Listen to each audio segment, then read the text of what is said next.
Hello, U2 and X. It's your main man, BTM, bringing you back to the Black Tiger Miner Crypto News Network.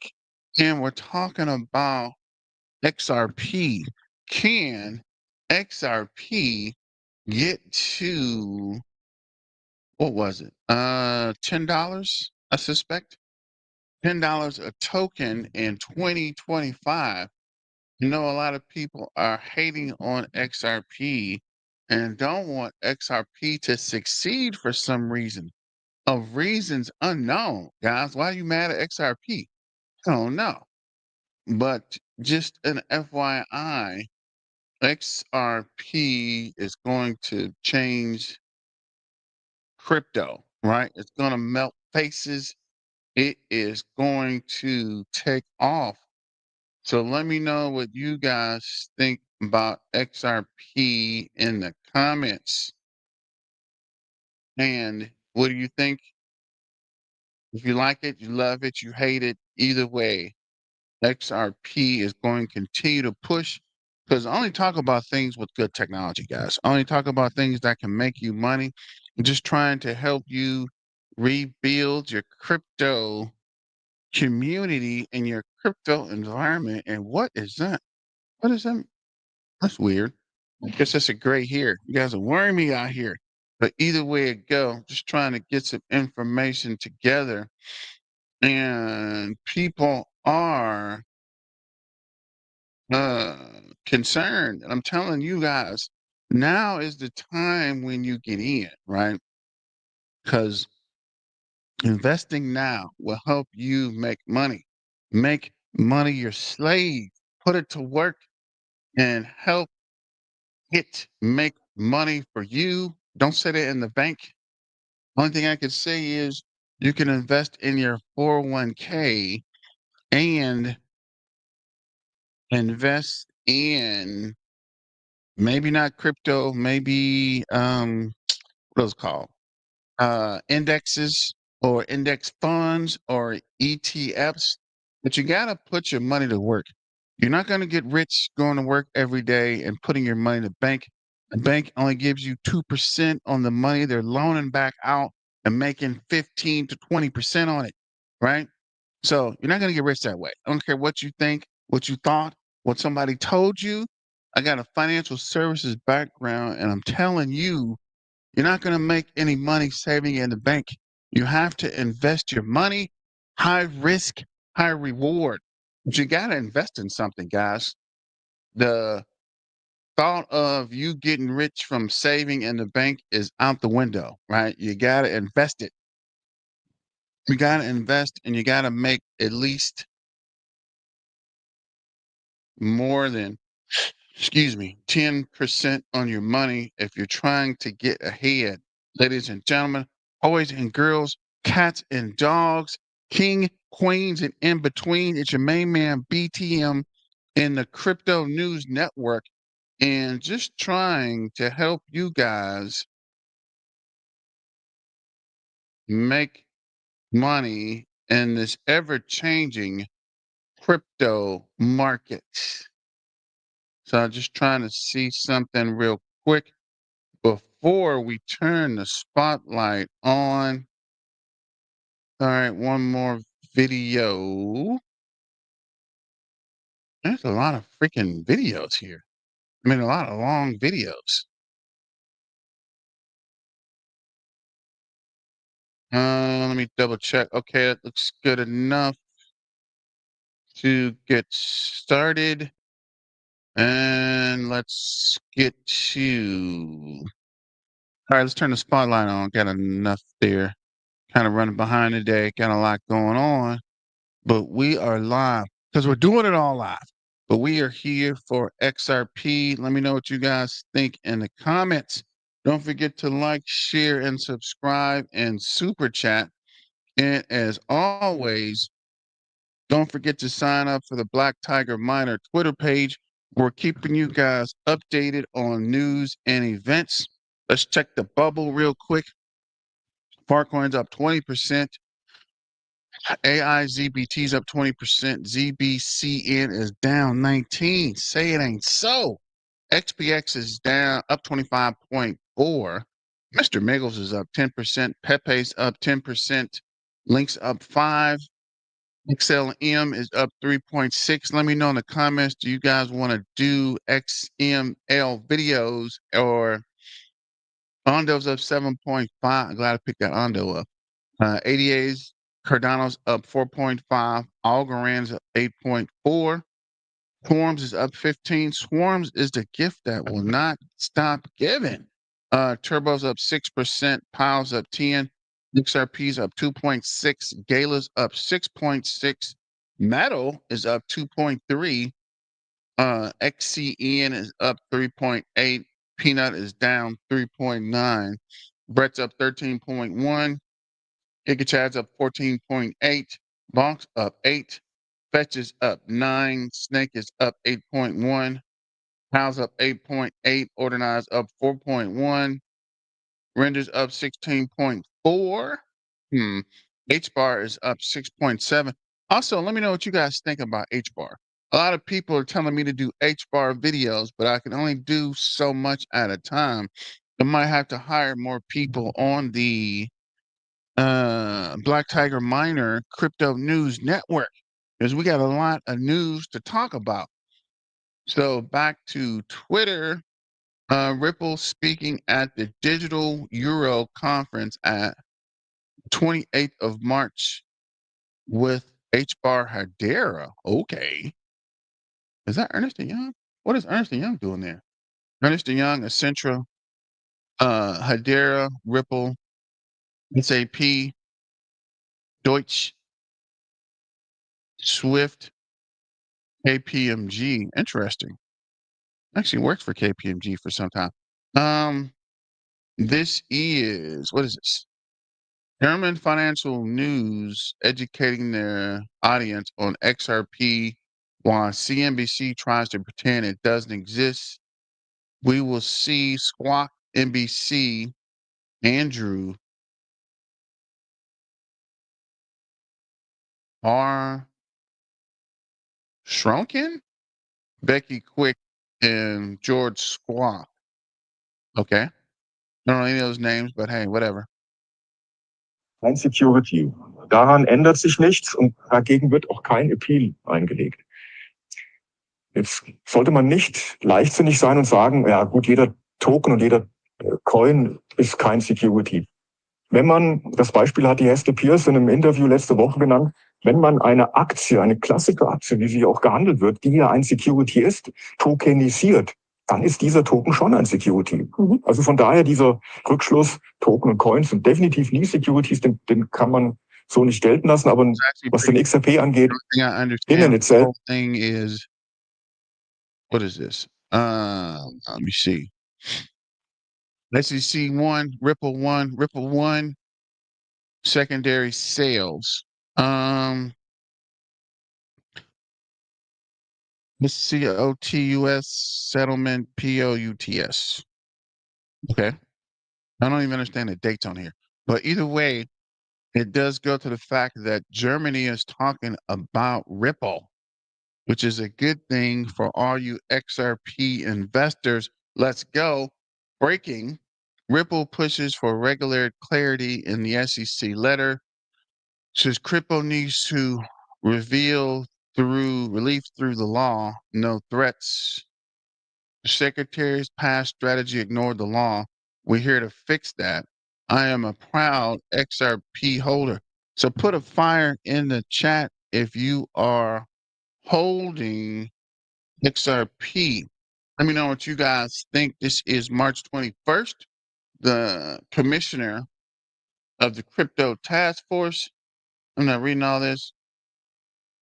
I guess this has something to do with regulation coming to crypto.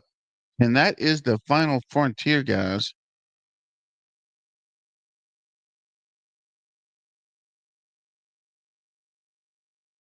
And it's only a matter of time before the regulation pops in and crypto is safer for people to invest in. And when that happens, there will be more interest in crypto.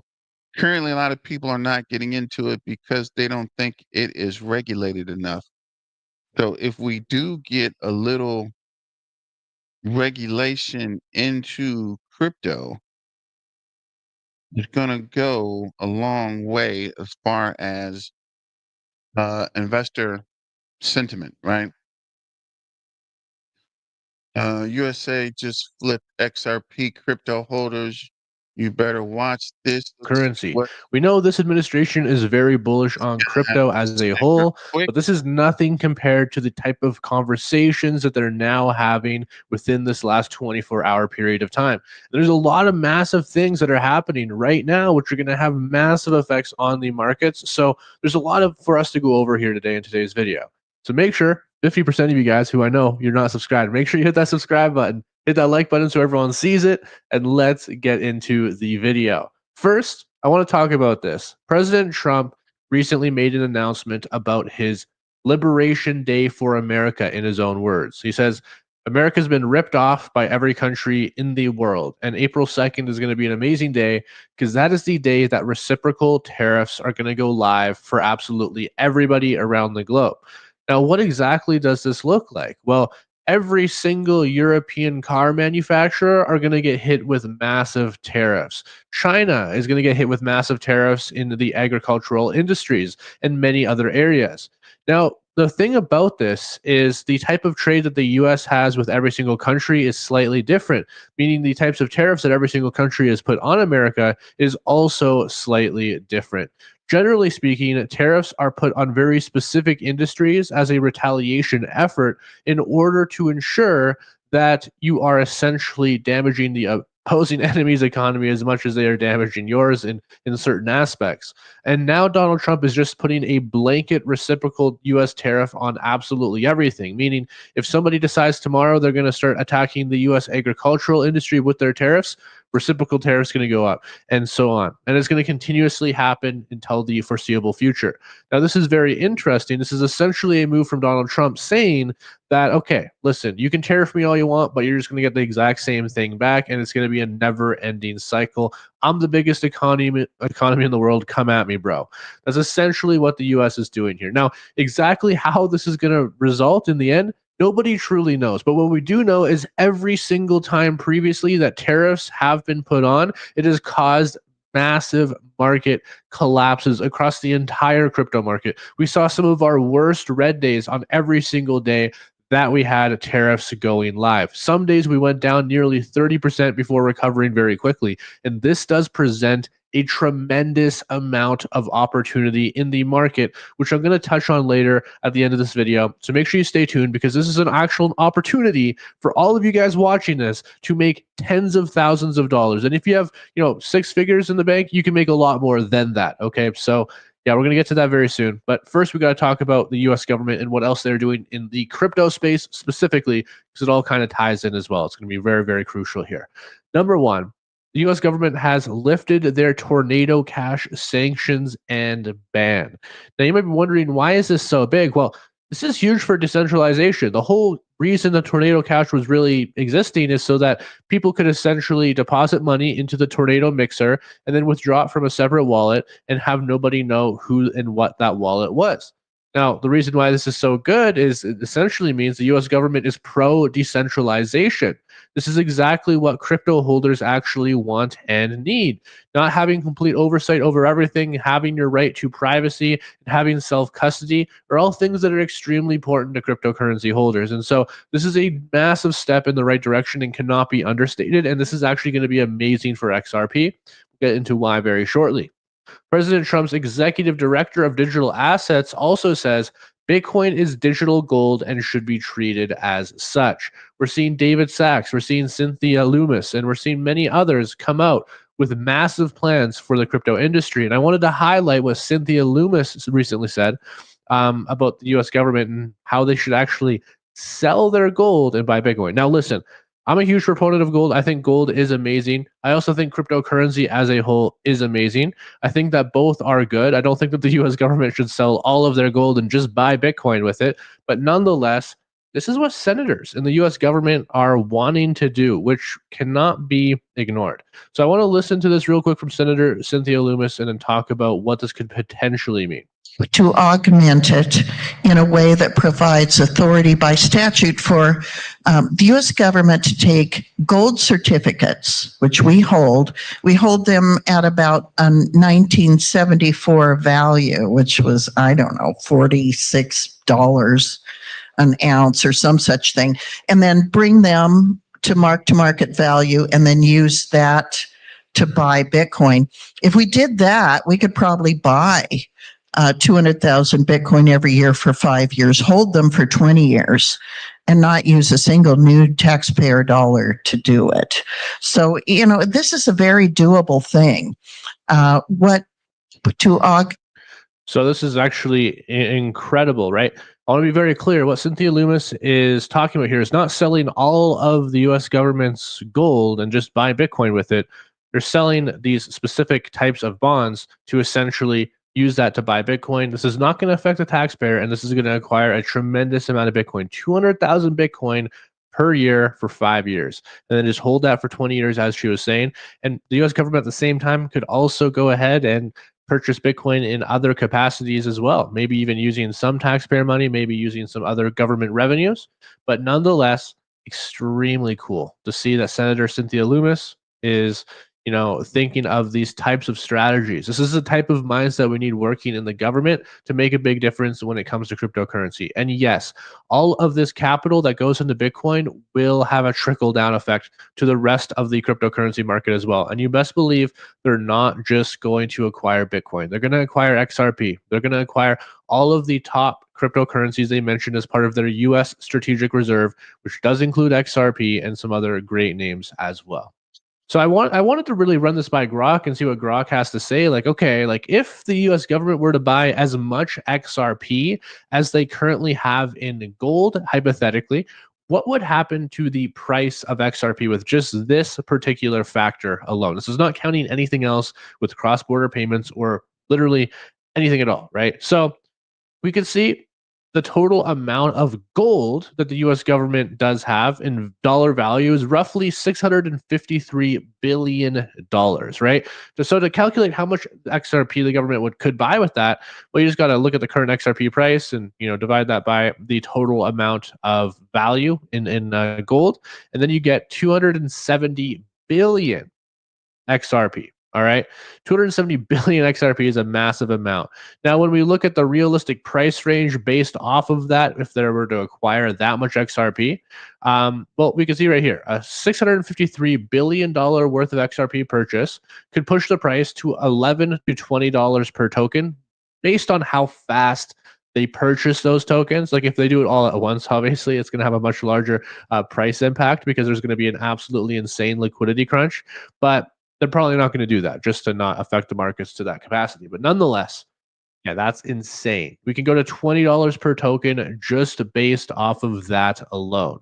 We can also see if adoption follows, it might settle between $50 to $100. Of course, like we're seeing, bank transfers starting.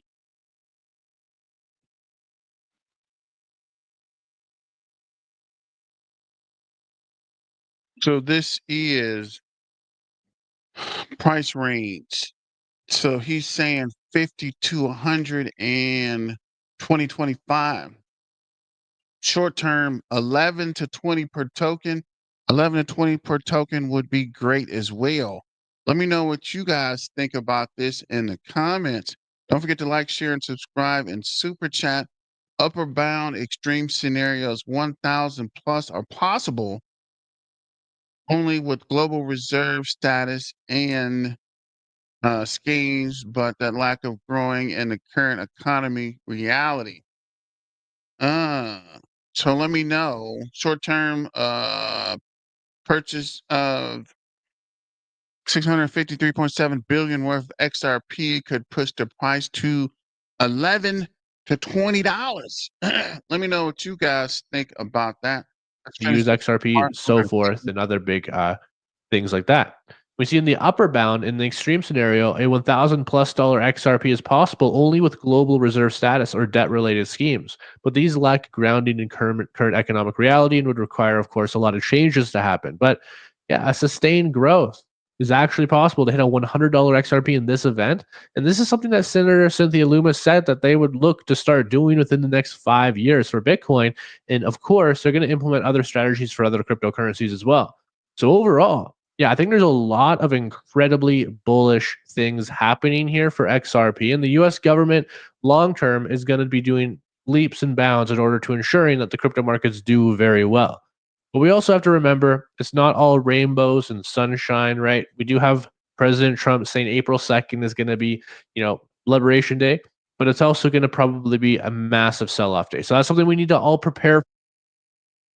So keep that in mind moving forward.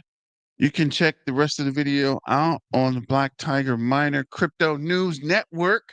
This is Brad Gensinghouse, CEO of Ripple, says XRP is going at 10 trillion.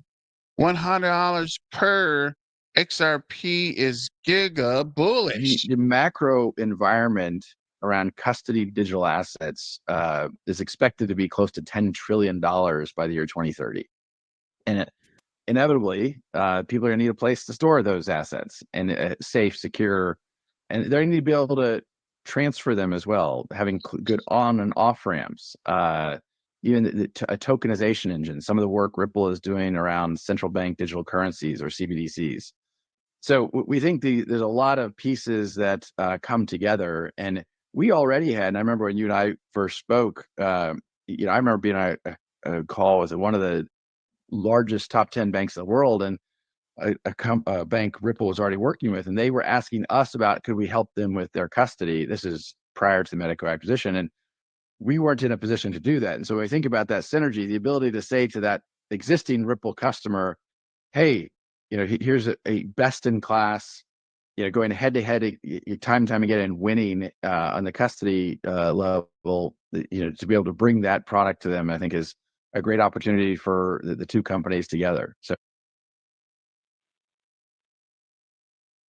I do think that is a good idea as well. Let me know what you guys think about that. Pretty quiet as of this week on March 27th, the Digital Asset Conference will take place in Frankfurt, AMA, Maine, Germany. Ripple will also be there as a speaker. Interesting. So this is XRP undergoing massive shift that will drive huge demand for XRP in 2025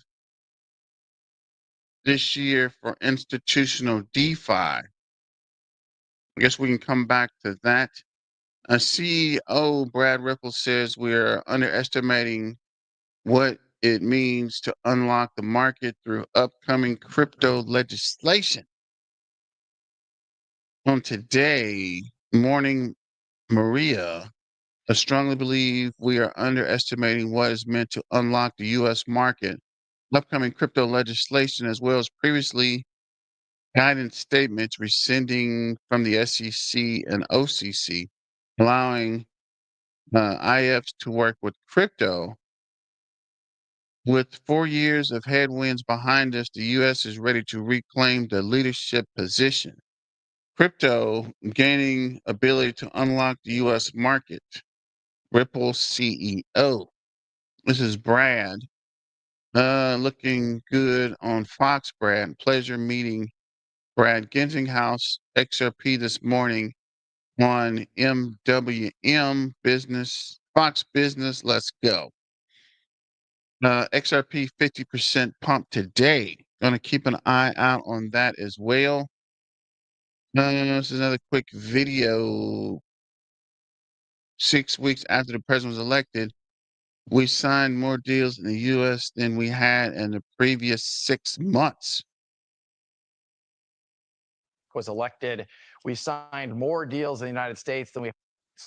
So when you're looking at the growth story then of Ripple, does it still come from overseas? Or are you expecting a change in terms of domestic interest in Ripple?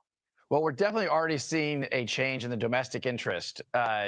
These 6 weeks after President Trump was elected, we signed more deals in the United States than we had in the previous 6 months. So these are very innovative technologies. I think they're going to play out over 10, even 20 years in terms of how they integrate and rewire the financial infrastructure of the United States. That's across payments. That's across even the settlement of maybe real estate transactions, securities transactions. So I think we're going to see this play out over a long arc. But then the United States is finally unlocked, and I think people are underestimating how big that change is, and you'll see that continue to play out this year. Yeah. Now,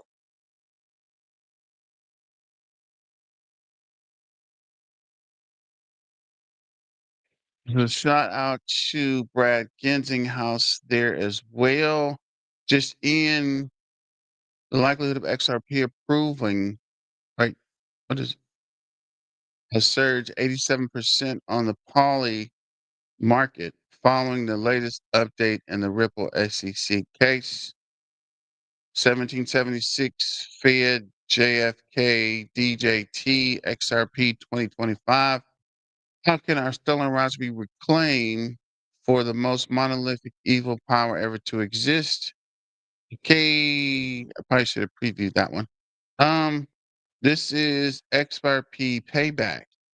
500 billion for XRP what holders.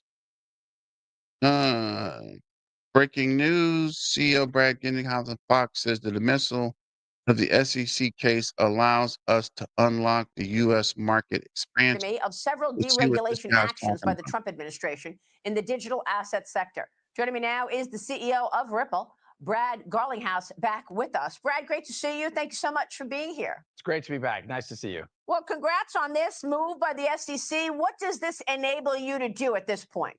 Look, thank you. Congrats to I think the whole industry in a bunch of ways. As you know well, Ripple is really amongst the very first crypto companies to get sued by the SEC. We said then when it started that the SEC was going to be on the wrong side of the law as well as on the wrong side of history.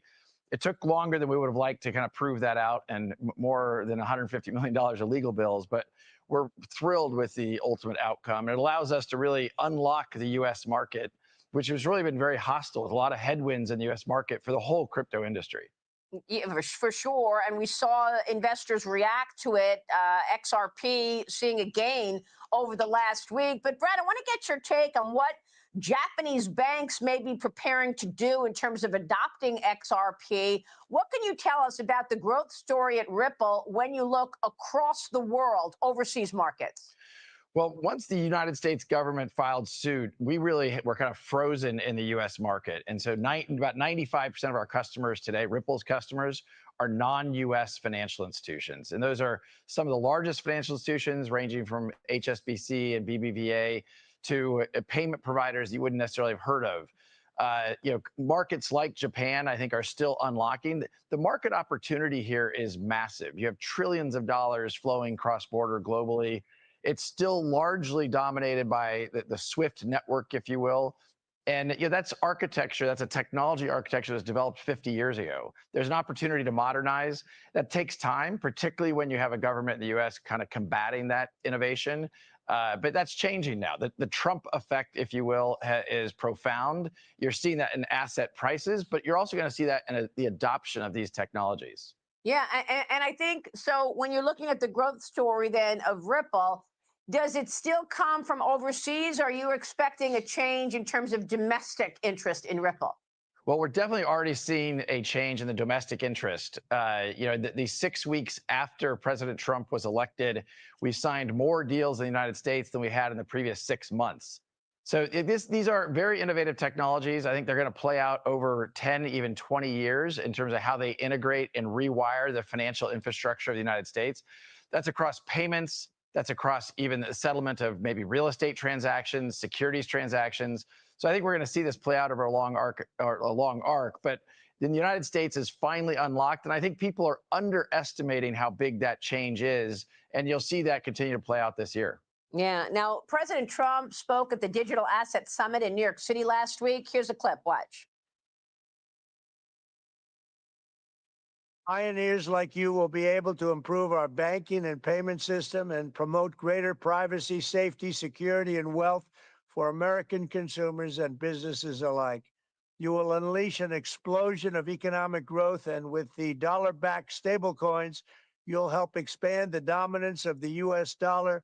I can already see that the energy and passion of the crypto community is the kind of spirit that built our country, and it is exciting to watch as you invent the future of finance. It's going to be right here in the USA, the good old USA.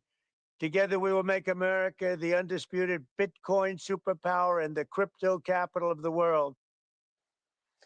And the president signed 2 executive orders as part of his pro-crypto agenda, including strengthening American leadership in digital financial technology and establishing a strategic Bitcoin reserve and U.S. digital asset stockpile. Brad, give us your outlook and really what those 2 executive orders may do. What else do you need to see in order to see stability and growth out of digital assets? Well, look, in terms of what else we need to see, I think what the president has already done is, and he has used the expression, promises made, promises delivered. The unlock for U.S. financial institutions is absolutely happening. Banks that were really hesitant and really nervous about touching crypto technologies or even helping their customers, those banks and those financial institutions are leaning in now. And that's a big deal for sure, not just for Ripple, but for the whole industry. So he has certainly lived up. And I think we will see the U.S. finally start to catch up with the leadership we're seeing from other markets around the world, that they've really taken the lead. And we need to invest here and see some of these U.S. companies thrive. Yeah, and we've spoken with the regulators about this. We spoke with Cynthia Loomis 2 weeks ago and last week with French Hill as they craft the regulatory framework. What's most important to you in terms of the regulation part of this? Let me run this. Cynthia Loomis and French Hill with us just in the last 2 weeks. Here's what they said about regulation. Watch.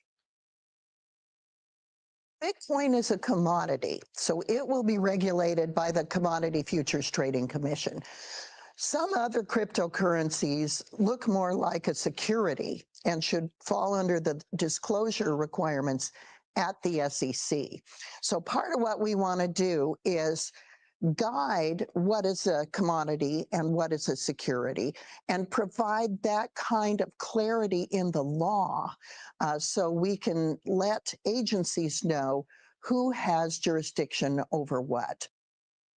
A big developed country like the United States, we already have many, many ways to instantaneously pay for things. And this wouldn't be top of mind, but it will be lower cost in foreign markets. You reduce the cost of foreign exchange, you reduce the cost of fees across borders. And so in some countries where they have an unstable currency, a weak banking system, not a very good payment system, a smartphone app with a digital wallet, with a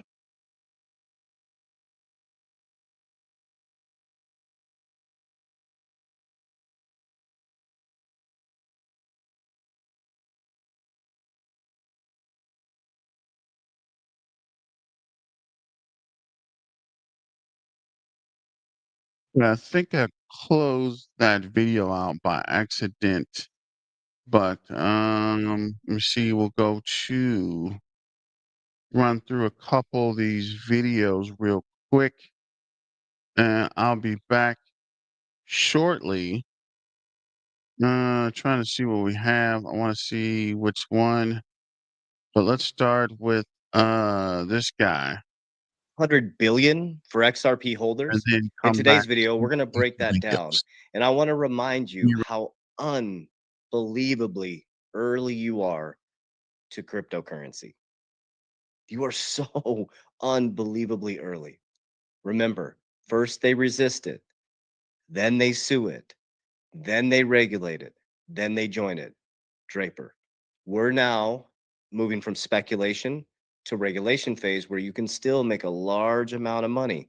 Once it hits adoption phase, that's when you should develop an exit plan. Very, very important. So we're going to show you in the beginning of this video how you're very, very early, some of the potential price appreciation. I'm going to show you how Jimmy Valley is talking about potential 500 billion back for XRP holders.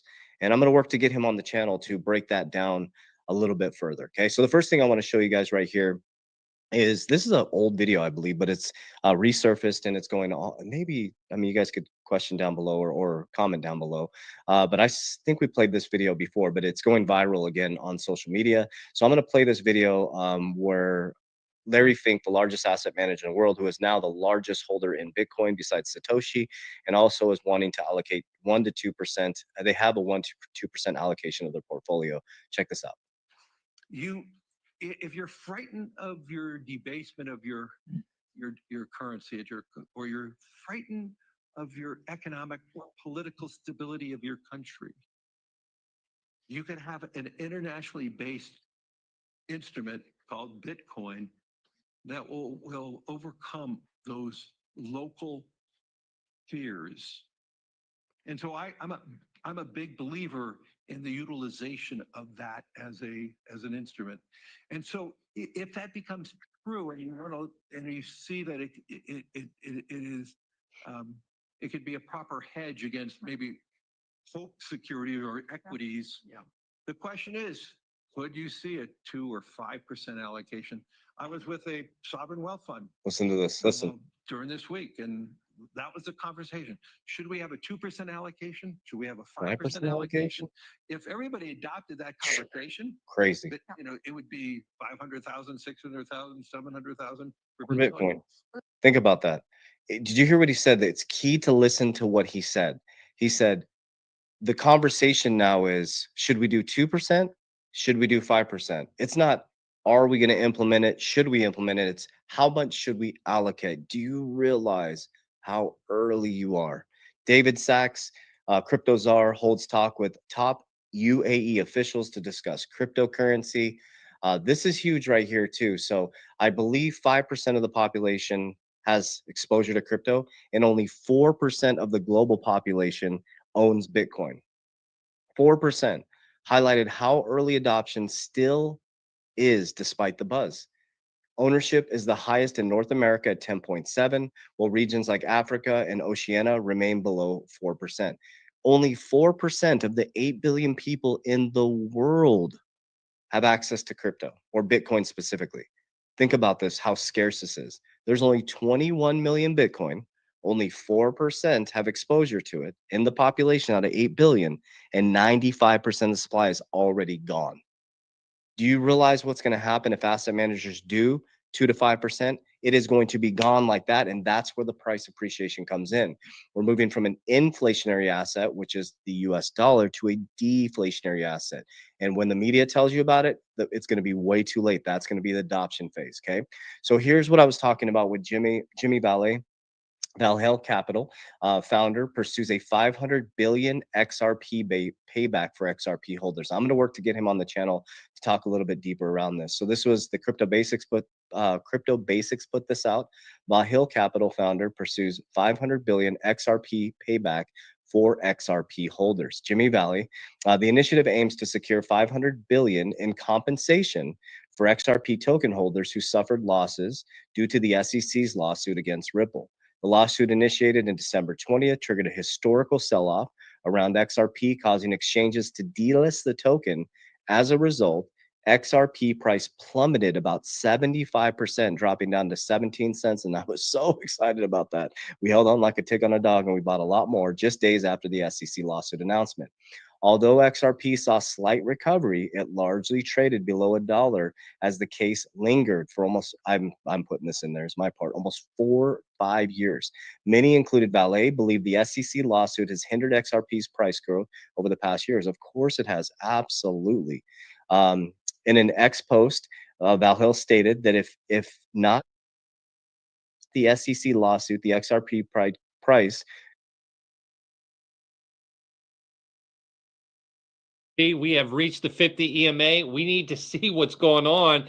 This is a massive week, folks. Welcome back. Hit that like button. Let's get this one over 1,000 likes. More importantly, subscribe to the channel. We are almost there at 700,000 subscribers. I'm going to pass the answer to the test over to you. You want to make money? Go ahead. If not, that's fine. But we have a long ways to go in terms of this growth for XRP, and I think we're just getting started. Now, big news out there. I'm going to tell you right up front, I see an IPO for Ripple happening sooner than later. and no later than the end of 2026. The news I'm reading from the experts in the legal fields telling us that they need to take care of that appeal to make sure the SEC drops any kind of arguments against them doing that IPO. And the statements that we've been seeing coming out from Ripple, kind of teasing possibly an IPO, tells me that discussion's already been had, and we're just waiting. So SEC should officially drop their appeal this week, officially. They have their closed door meetings. We got a lot of other things. We got the 50 EMA. Man, it seems like every single day they're lining everything up, and we just got to sit back and wait for these positive catalysts to unfold. I hear everyone yelling, why isn't it pumping? Why aren't we at Lambo now, Mo? Lambo now. We should be asking, what color Lambo do you want, right? We're not there yet. It's going to be folks, this isn't the get rich quick with Mo channel. This is get rich slow with Mo. Come on, take your time. You know, I always say, those who have XRP don't know they're rich yet. All right, that's the problem. You just don't know you're rich yet because we got to be patient. We got to wait. We got to take our time. All right, trust the lines. You're going to do fine. So I have that faith. I have no problem with it. I continue to show it. Of course, a lot of trolls who hate XRP come onto the channel. They like to put their comments out there. I allow them to go ahead and fester a little bit out there with their dry cat food downstream from the sanitation plant. A little chunky gravy on there, if you know what I'm talking about, family. Oh, so much going on. Look, hey, I got a couple of things. One, I'm doing 2 live stream trading sessions, 0 DTEs this week. Click the first link right here. Once you do, you'll be brought over to here, 50% off your first month.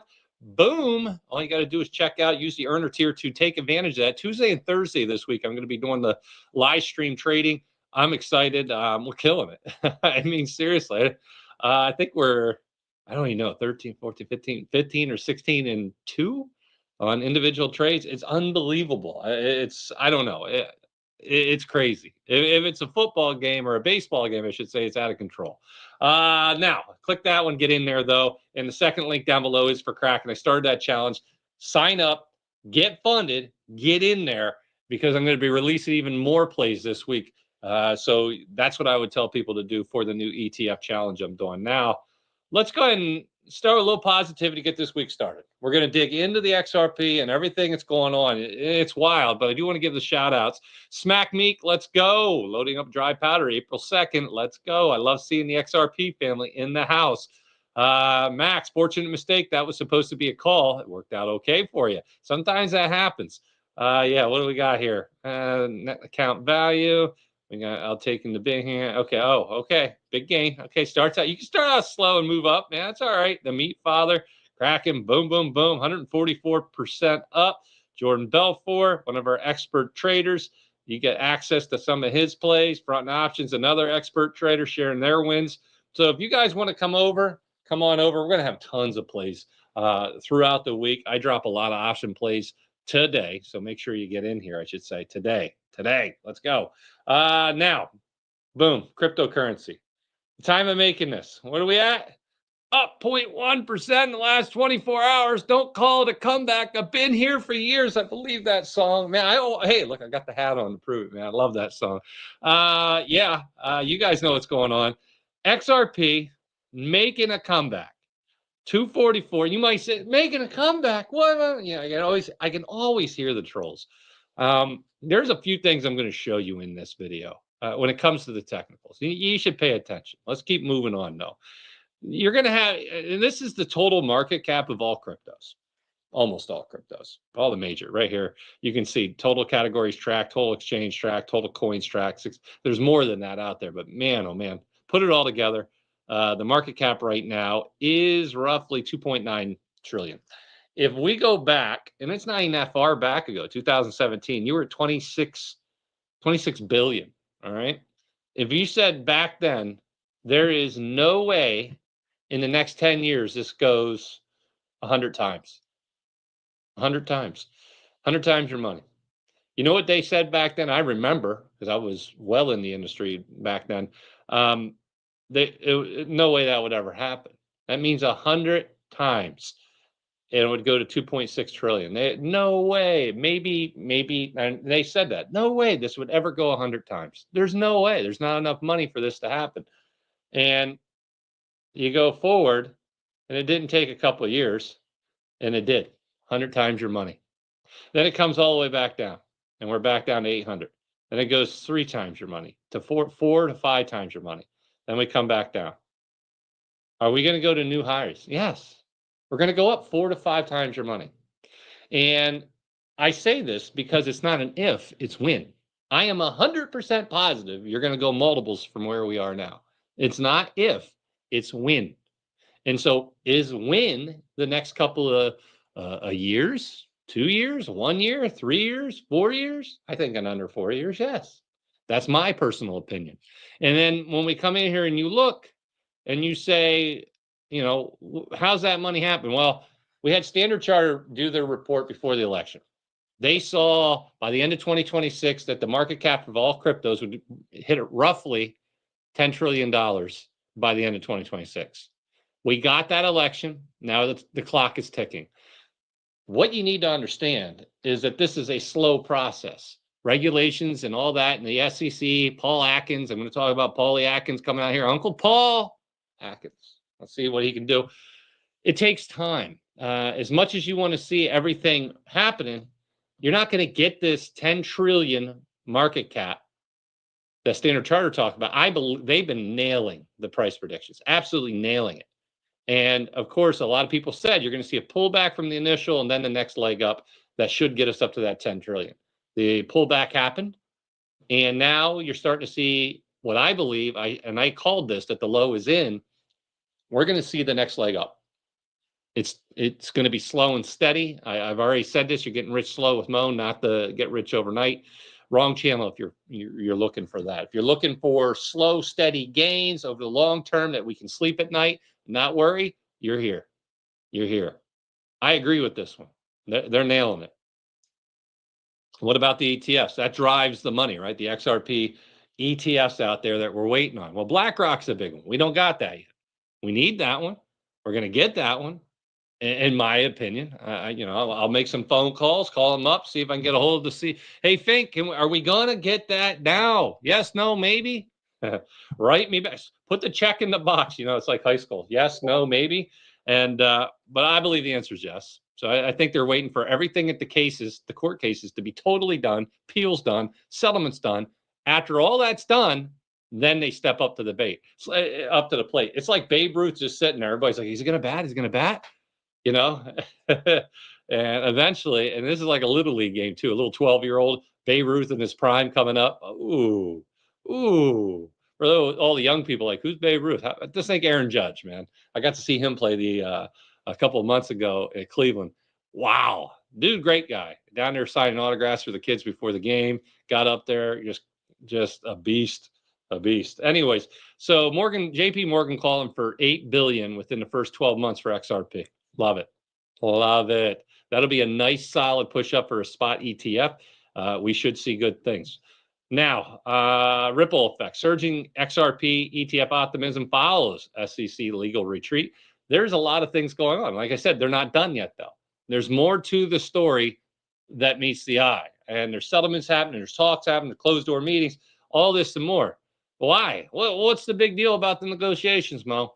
The big ticket item, I will tell you, as an old stock guy, stock advisor for one, I believe the U.S. largest financial advising firm in this country. They were good days back then, man. I remember the guys would be like, "We're taking off half day Friday. Go golfing, Mo. You want to go?" I was broke. I was like, "Oh, come on, man. I got to work. Good days, man. I miss those days. But long story short, here's the deal. You get into this. This is what they're saying. They're talking. Ripple wants SEC to drop everything. Why? What's happened right here? There have been debates about Ripple going public in the U.S. through an IPO. However, many have highlighted the SEC lawsuit as a potential factor that could hinder the IPO's chances. Notably, if the parties reach an agreement, as stated by someone who's an expert in this field, it could pave the way for highly anticipated IPO. We heard Garlinghouse last week discuss just quickly, without anybody really bringing it up, an IPO possibility, And that told me everything I needed to know, because I read everything I can about XRP, Ripple, all of it, RLUSD, you name it, I'm reading. And I've already connected the dots. This is the big paycheck for everybody at Ripple. And they want this IPO. Don't be fooled. Now, this is good for XRP holders. If you do your research, you will see that this is it's not like a monster. This isn't one of them catalysts where you're like, oh my God, but it is a net positive. It is a net positive for XRP holders, in my humble opinion. And so Ripple wants SEC to drop everything. The company through Garlic House noted that it's negotiating to have the SEC drop everything. Permanent injunction against the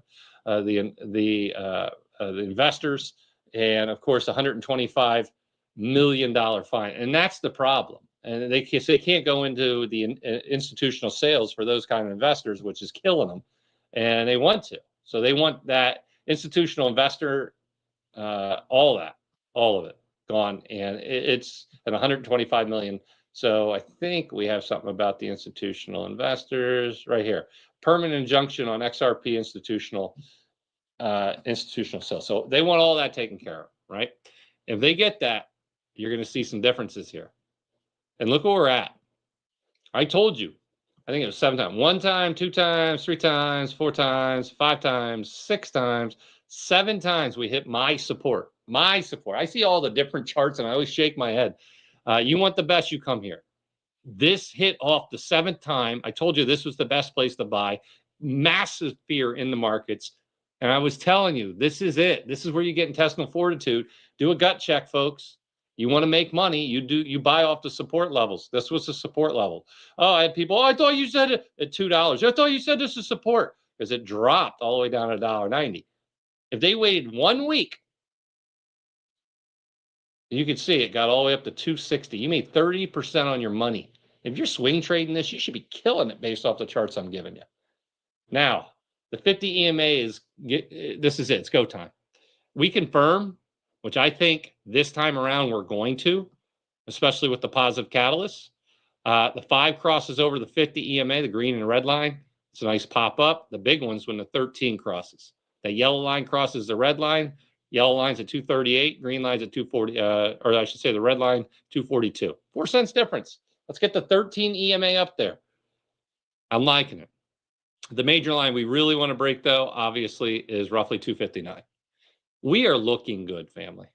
And you want these to do better. I know people are like, I hate Ethereum, I hate Bitcoin. Even Ethereum is about to break out. I am so convinced I might even load up on it as a swing trade. I already have my bag packed. So I have some dry powder and I'm watching this. And I got to tell you, I like what I'm seeing right here. We are priced above, and I think we're going to confirm and we're going to push up. But more importantly, on one of my swing trades, check out this week chart. All right. Check out this week chart. This is going back, folks. Look at this. We're going all the way back to 2020. Every time we hit right on this support, and this is my lines, folks, right here, bounced up. Right here, bounced up. Right here, bounced up. Right here. I mean, it doesn't get any better than that. You want to know if we're at support? We're at support on a weekly chart. Folks, this is crazy good time to buy Ethereum.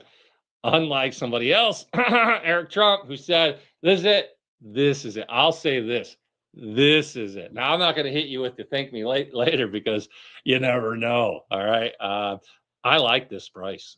I like it a lot. Are you kidding me? This is solid. Where do you think it's going to go, Mo? I think it'll at least test the 50 EMA. It's at 27.92.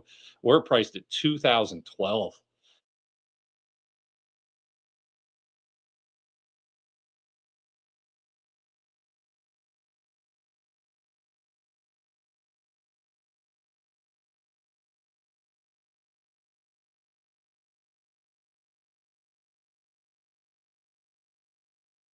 XRP Ripple holders, welcome back in. We are getting ready to start a new week, and we are starting in the green. So what's going on with crypto right now? Why do we have some altcoins running hot? Why is XRP back?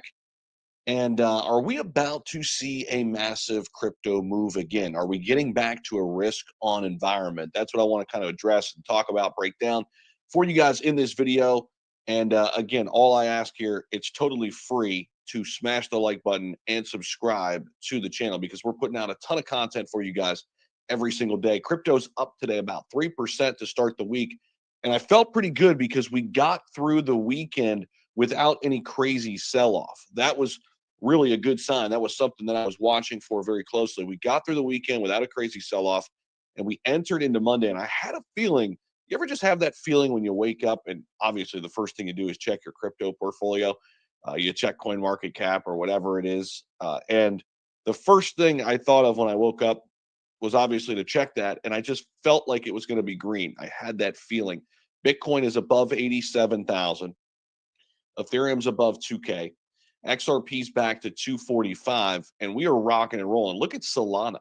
Solana making some major moves here. We have not seen Sol up at these levels for a while. It has been about more than 2 weeks, guys. We have not seen 140 on Solana for more than 2 weeks. And so that is a very good sign. Here you can see that now, that chart right above me. Solana starting to break out a little bit here too. And man, great morning for you guys and for us as crypto investors. So what's going on? Like, is there some merit to this? Why is the market pumping? Well, this headline from CoinDesk: Bitcoin, XRP, and Sol rise with U.S. equity futures. So U.S. equity futures are also on the rise here Monday morning as Trump plans targeted action for tariffs Liberation Day. So Liberation Day is coming up on April 2nd. And this is a key date to watch here if you're invested in any financial markets. But it says here, financial markets gave risk-on vibes early Monday, East Asia time, based on reports that the next round of Trump tariffs due on April 2nd could be more measured than initially expected. It says Bitcoin, the largest digital asset by market value, is now trading higher here. And again, we hit 87,000. If we go over to Bitcoin real quick, we had a really nice surge here in the past 7 days, popping up away from 84,000 and climbing close to 88K, actually, almost touched 88,000. But again, we haven't seen these levels on Bitcoin for a little while. Again, it's been over 2 weeks. And again, if we can get a close above this $87,000 level, that is a very good sign. And who knows, we could be getting ready to make a little bit of an uptrend. I don't want to speak too soon yet. We still need to see it play out here early this week, but the sentiment is certainly improving. As media reports over the weekend said, Trump's planned reciprocal tariffs expected April 2nd could be more focused than the barrage occasionally threatened. So some countries will be exempt from these tariffs, and existing levies on steel and other metals may not be cumulative. Trump's tariffs roiled the market sentiment in February. We know it had a lot to do with the downturn. And it didn't just hit crypto, guys. It hit the stock market, and especially, the tech stocks really hard. Bitcoin fell nearly 17.6% and went under 80K. I think it bottomed out at around 76,000. Last week, the Federal Reserve revised its inflation forecast higher while downgrading growth figures, likely due to Trump's aggressive trade policies. And then, of course, we had some other data come in that wasn't the best, but the market wants to pump right now. And it needs a reason. And this might be the reason right now. Again, Trump plans targeted action for tariffs instead of just kind of this, crazy approach that a lot of people were kind of forecasting. Again, that's coming up on April 2nd. So real quick, I want to come back to XRP a little bit and get into some specifics on XRP. And guys, if you haven't hit that like button, definitely do so. Subscribe to the channel. And there's one article that I found interesting. The ripple effect, surging XRP ETF optimism. This is one of the big things we're watching for XRP. So the whole SEC legal battle is basically it's assumed that it's all over based on the news we got last week. Of course, if you've been tracking this, Brad Garlinghouse came out, said it's over. Now, that's good because it kept XRP's price above that $2 level. We did not want to lose $2 on the charts, $2 on the chart. If so, we were going to be in store for, some major pullbacks. So that's good that we held the line there. And if we take a look at the chart itself, it wants to break out again here on the daily, guys. We have been in an uptrend, though, for about 2 weeks now. We have been in an uptrend here since XRP came down to that $2 range. We even came down to 191 on a wick down. But now we have been pumping. We got up to about 260 5 days ago. That was on the news that, Garlinghouse, that Garlinghouse basically said it's all over. And we are seeing a reversal on the charts, on most of these altcoin charts.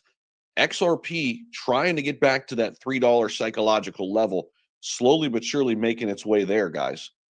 And again, if you guys are looking to open up longs and trades, BidFi is a great place to do it. Links down below to BidFi. They're running some crazy XRP specials right now. You can also come over and sign up with me at BTCC. Great spots to trade XRP and your favorite cryptos.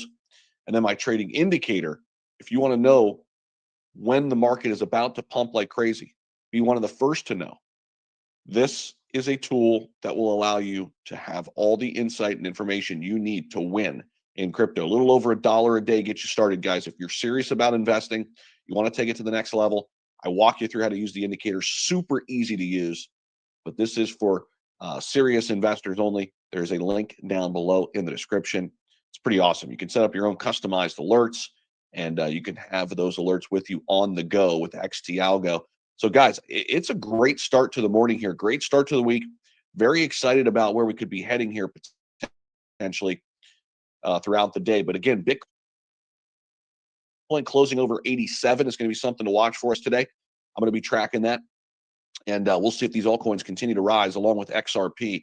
But we could be getting ready to see that massive move yet again for crypto. And we're still waiting on that altcoin pump, which I believe is coming. I think we can still get a pump. Come alive, where in a way that they didn't the day before. Is that a delicious, absolutely gorgeous day? By the way, just take a look at how beautiful it is out here. Just absolutely gorgeous. I'll tell you what.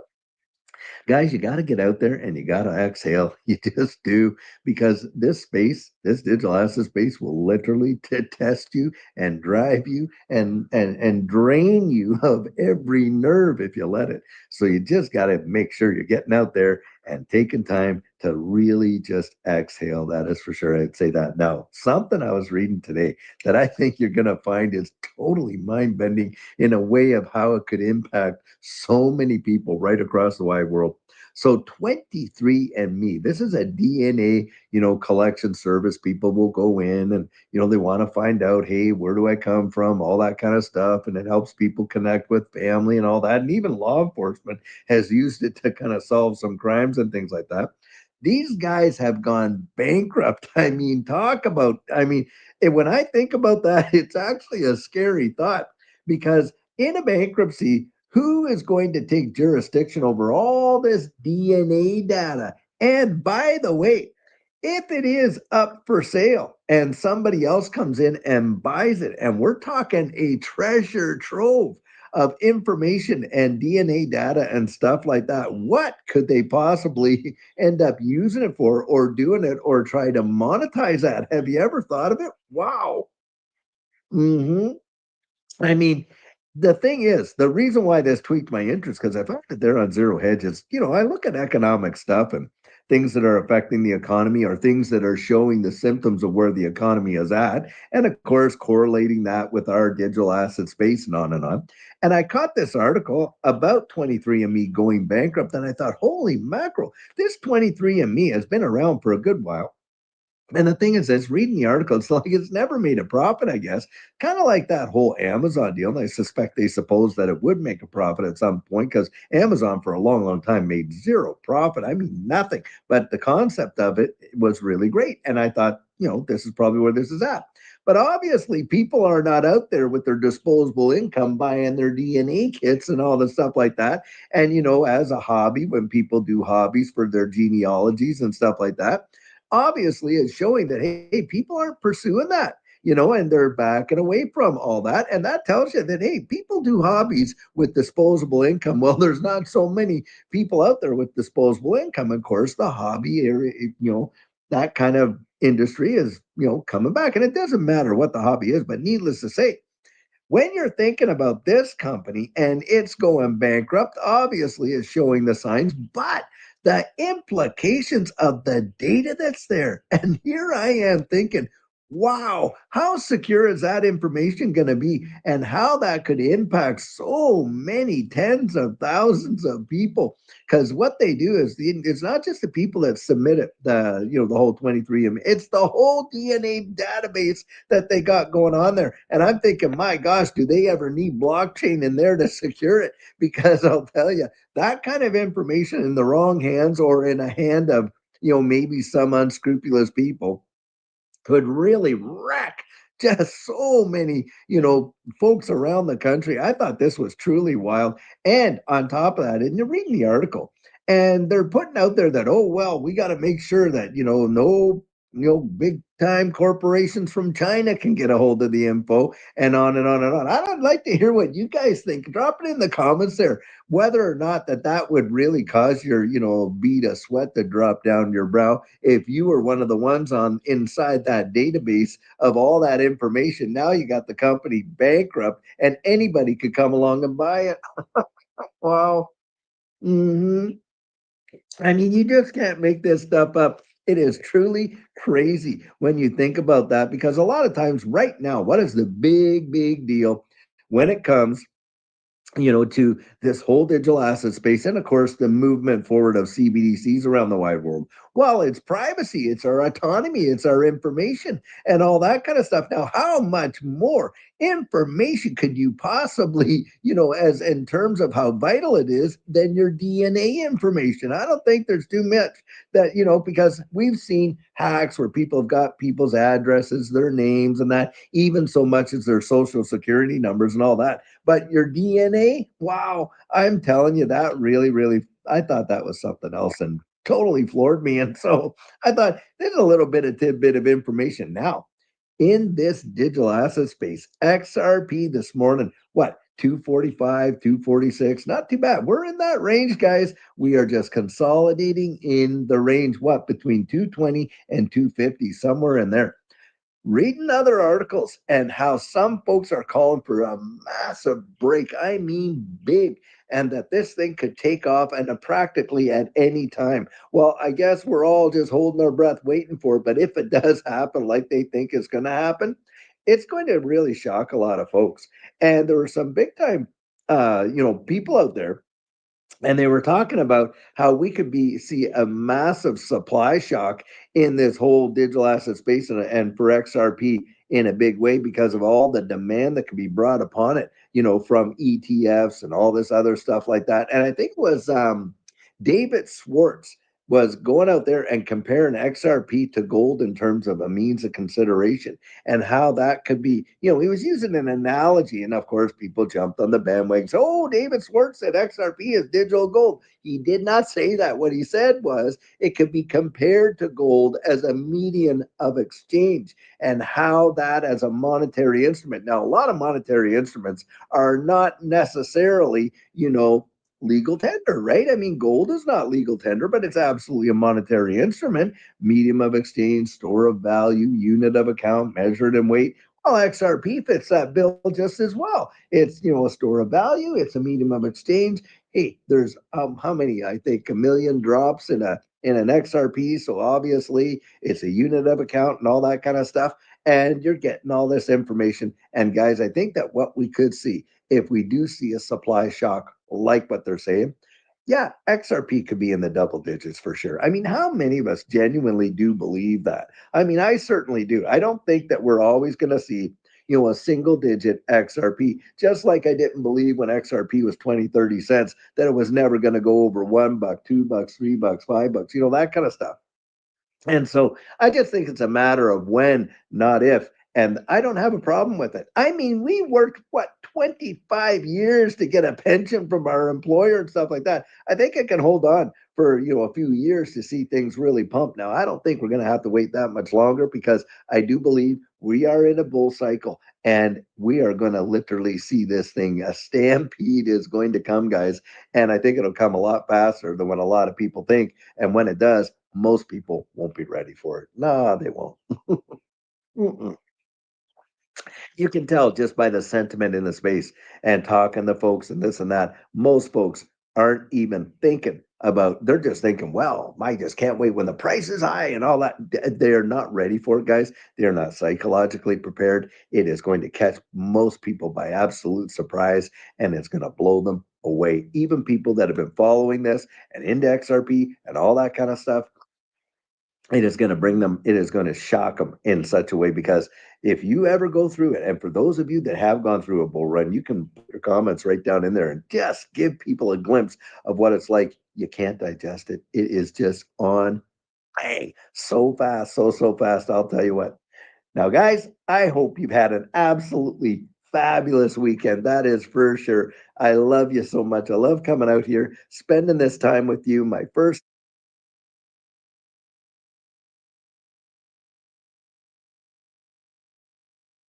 been, talking about if Tether is safe or not, or if it's like one of the biggest rug pulls around crypto. It's a ticking time bomb, just waiting for it to implode and crash the market and this, that.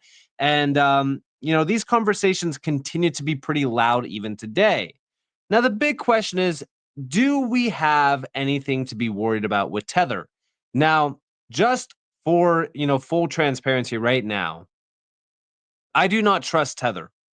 In fact, I don't really trust any of these stablecoins because over the last couple of years, we have been told that, oh, this stablecoin is very safe or this exchange is very safe, only to find out that they're not.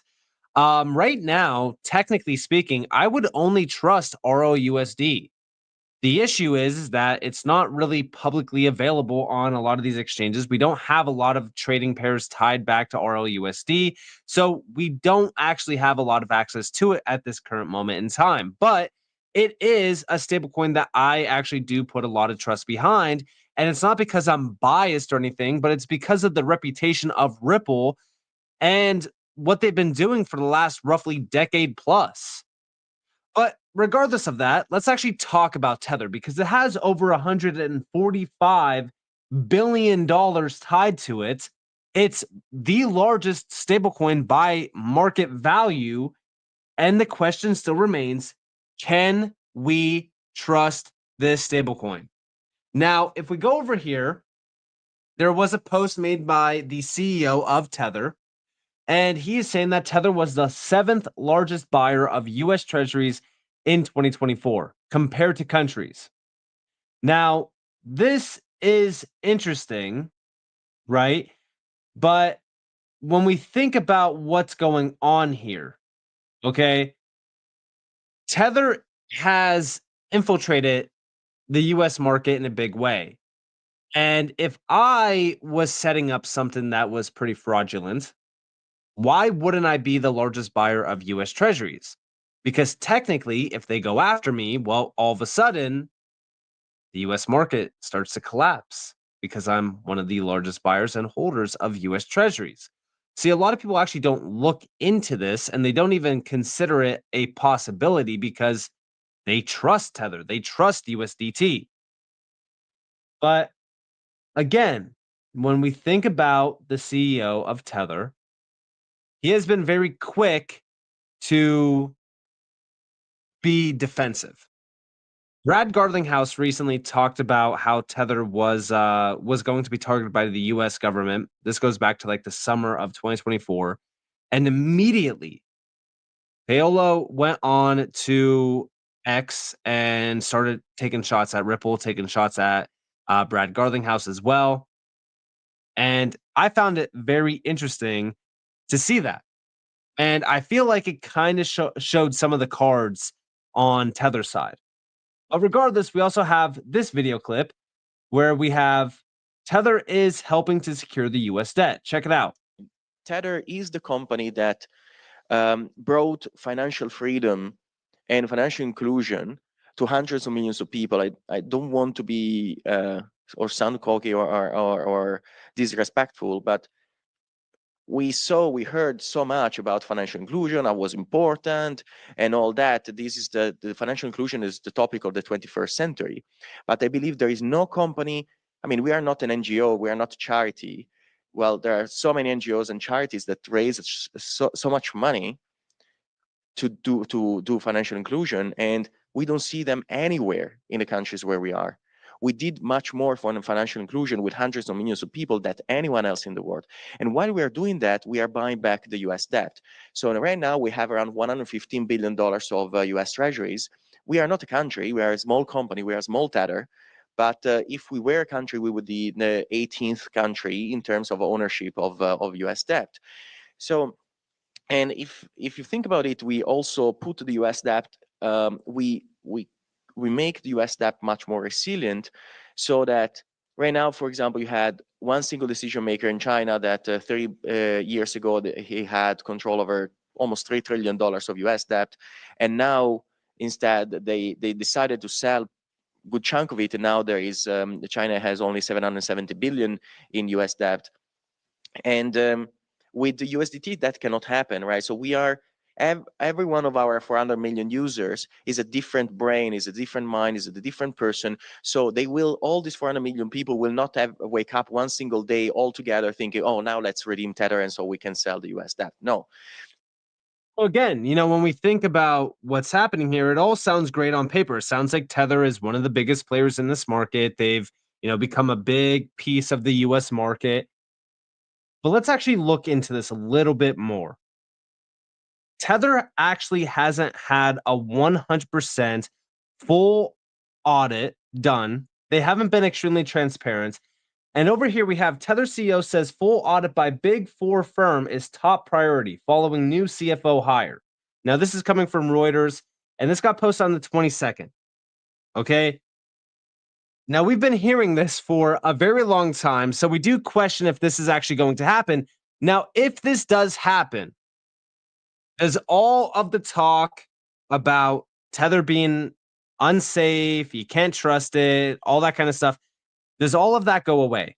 In my opinion, I do believe that it does start to diminish a lot of the arguments around Tether being unsafe, a ticking time bomb, this, that, whatever. But until we actually get a full-on audit, because we've heard this many times over, right? I don't think that Tether's safe. I still think that it is a ticking time bomb. I think that it's tied back to a huge Ponzi scheme, ultimately inflating the price and the value of Bitcoin. This has always been a big topic of discussion. But on top of this, remember this post here from Smoke Dog back in September? Yes, Tether will continue to lose market dominance to regulated stablecoins. The era of Tether is coming to an end. And here we actually have, this might imply that USDT will continue to lose market dominance to regulated stablecoins in the future regarding the demands for full transparency around stablecoins.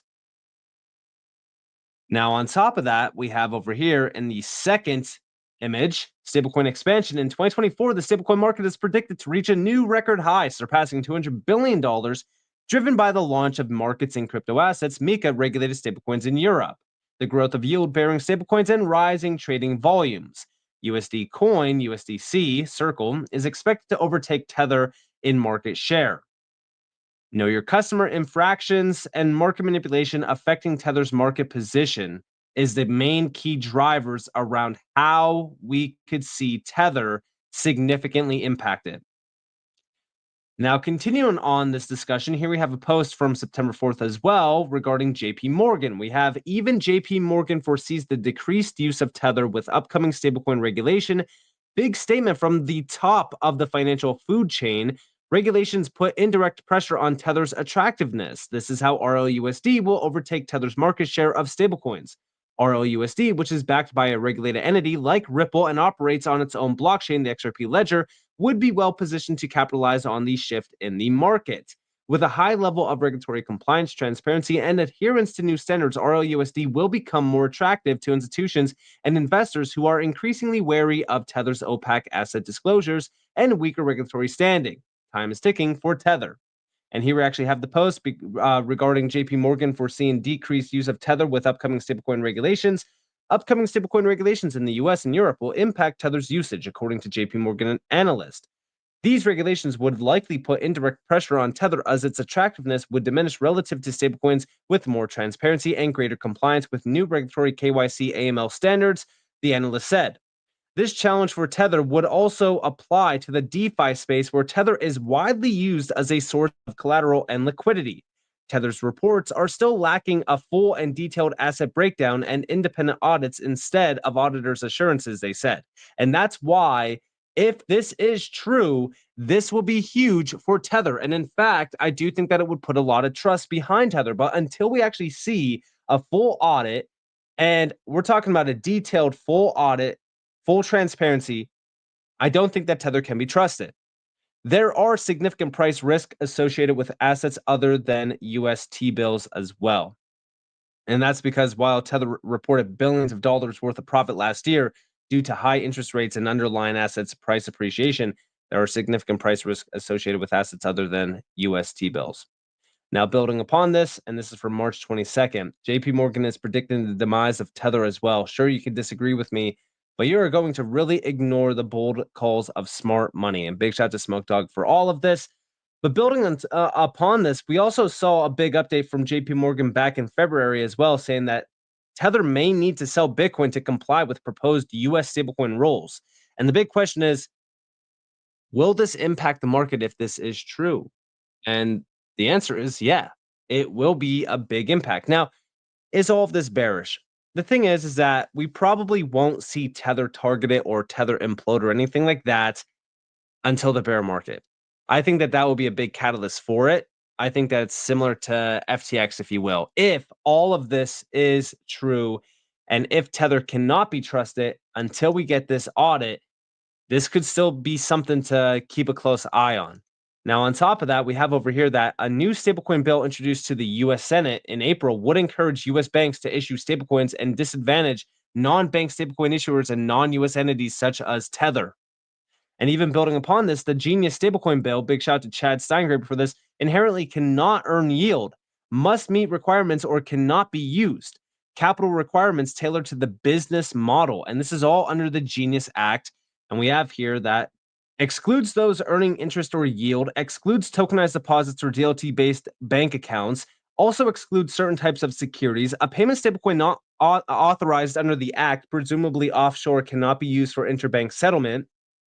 The issuer of an unauthorized stablecoin in the U.S. is subject to penalties of $1 million for each infraction, or up to 5 years in prison. This is interesting. But also, to really kind of focus on the most important ones here, it is a payment stablecoin not authorized under the Act, offshore. Tether is offshore. The issuer of an unauthorized stablecoin in the U.S. is subject to penalties of $1 million for each infraction, or up to 5 years in prison. And this would be Tether, because they are not, at this current moment in time, based in the U.S. So the question here remains, how is Tether going to get around this? They have to have a full audit. They have to be fully transparent. And it can't be, one of the audits that they've gotten done prior where it's like an untrusted auditor. Until we actually see this, a full audit by a big four firm, like this is a top priority. Okay, well, why wasn't a top priority for the last roughly 8 years or so? Because you got to remember that Tether has been around for a while. I mean, even down here, it launched back in 2014. It became a massive player early on. So it's been, roughly 10 plus years without a full on audit that we can actually trust. So what's really going on here? That's what everyone's trying to see. We're trying to look under the hood. The problem is that, the whole idea around this is that Tether is basically finding a mechanic that they know. Maybe it's in the family, right? And the mechanic is trying to tell us what's under the hood. We want to see for ourselves. We want to see a full detailed view of what's actually under that hood so that we can trust what's under the hood. Until that actually happens, Tether cannot be trusted, and it technically is a ticking time bomb. Now, on top of that, remember that recently we spotlighted this post here from Wrath of Kahneman that did say, interesting paper, regulatory clarity and XRP, the path to global institutional stablecoin adoption, by an emeritus finance professor from Marquette, not carried by a journal, sees the Genius Act as a very positive thing for ROUSD and therefore XRP. And we actually have the full on text here, and I can open this up in a new tab just so that you guys can see it. Let me zoom in, right? Here we have it. While the SEC litigation remains an obstacle, which it's no longer an obstacle, Ripple's state-level licensing victories and RLUSD's compliance under the Genius Act position XRP as a bridge between traditional finance and blockchain innovation. These factors collectively affirm the thesis XRP's embedded utility, regulatory progress, and relationship with stablecoins reinforce its status as a pioneering functional cryptocurrency contingent upon resolving legal ambiguities and scaling competition. So when we think about what's going on here, when we think about what's actually, happening, if Tether fails to get this full audit by the time that the Genius Act is fully passed, Tether is going to lose significant market traction. We could very well see RLUSD take over in a huge, huge way. Now, the question still remains, is Tether going to actually get this done? And if they do, what changes? Well, I do think that a lot of the speculation and a lot of the negative FUD around Tether, because technically speaking, we don't know what's under the hood right now. A lot of that does get put to rest. But until then, I don't think that we can trust Tether. I don't think that we can trust Tether.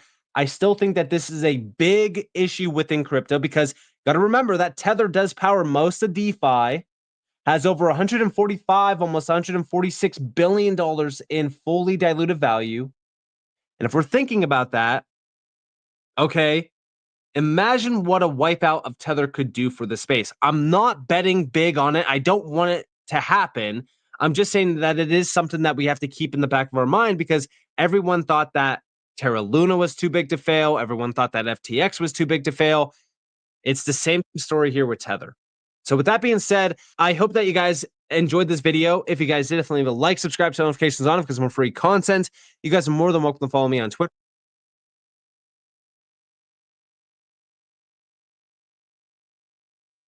Don't forget to like, share, and subscribe. And the Tether fallout would be massive. So I don't know what you guys think about that, but let me know in the comments. XRP's trouble and descending channel could remain stuck below the $3 resistance.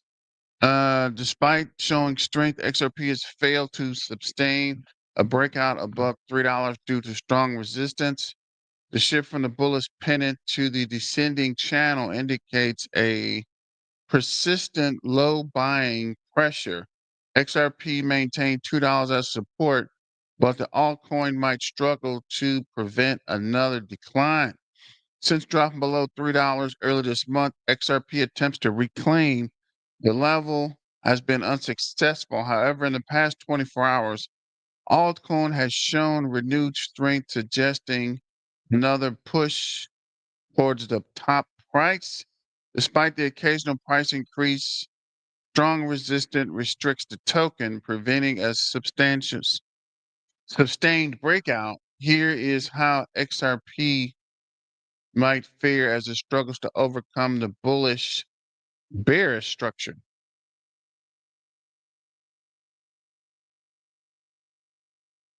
Fade from bullish technical structure.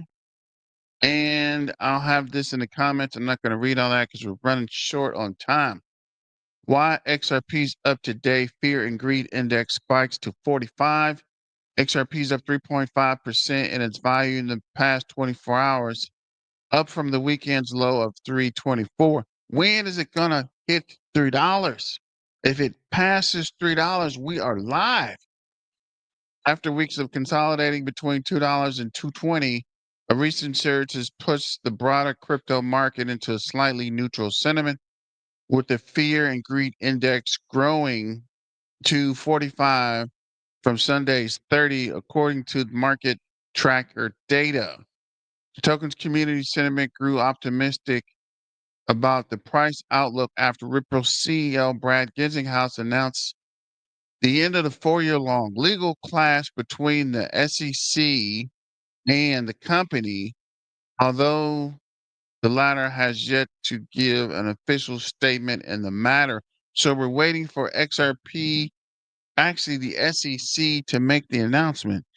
I think when it does make that announcement, we are live. So let me know in the comments. I don't want to hold you all day. Things have getting pretty crazy, and we're just waiting for that XRP to pop. Before XRP turned $630 into $22.50 with a 35% run in 2017, it showed the same signs this altcoin is given, and looks like they are trying to sell us something else. But I don't want to hold you guys. I was just trying to get this video out. I know it was a lot of information and a lot of news clips, but thanks for joining the Black Tiger Miner Crypto News Network. And as always, let's get back to the money, guys, and stay dangerous. Miner out.